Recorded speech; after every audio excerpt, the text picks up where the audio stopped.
तीन कृषि कानूनों के रद्द होने के ऐलान के बाद भी किसानों को सरकार पर भरोसा नहीं है।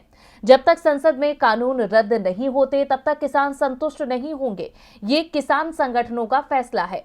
अब सरकार ने तीन कृषि कानूनों को रद्द करने की ओर अपना पहला कदम बढ़ा दिया है। आज कानून वापसी का प्रस्ताव मोदी कैबिनेट के सामने रखा गया, जिसे मंजूरी मिल चुकी है। इसके बाद इस बिल को संसद में पेश किया जाएगा। प्रधानमंत्री नरेंद्र मोदी के कृषि कानून वापसी की घोषणा के बाद आज केंद्रीय कैबिनेट की बैठक बुलाई गई।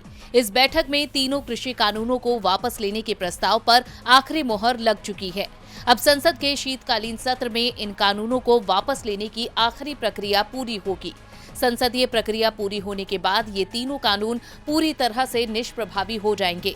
कृषि मंत्रालय ने पीएमओ की सिफारिश पर कानून रद्द करने का बिल तैयार किया है। जिस तरह कानून बनाने के लिए संसद की मंजूरी जरूरी होती है, उसी तरह रद्द करने के लिए भी संसद की मंजूरी चाहिए। कैबिनेट से मंजूरी मिलने के बाद इस बिल को संसद में पेश किया जाएगा। इस बिल पर पहले बहस होगी और फिर वोटिंग।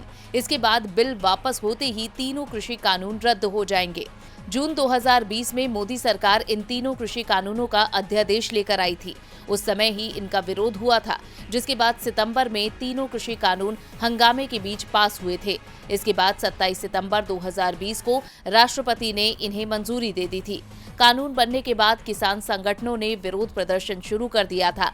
फिलहाल किसान कानून वापसी के पहले कदम को किसान अपनी बड़ी जीत के तौर पर देख रहे हैं, लेकिन बीकेयू नेता राकेश टिकैत ने कहा है कि एमएसपी और 700 किसानों की जान जाना उनके लिए बड़ा मुद्दा है। उन्होंने कहा कि सरकार को इस पर भी बात करनी चाहिए।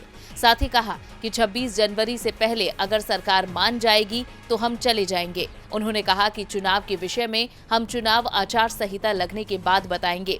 यानी सरकार की मुश्किलें फिलहाल कम नहीं हुई हैं। चुनाव बचाने के लिए क्या मोदी सरकार किसानों की बाकी मांगे भी मान लेती है, ये देखना होगा।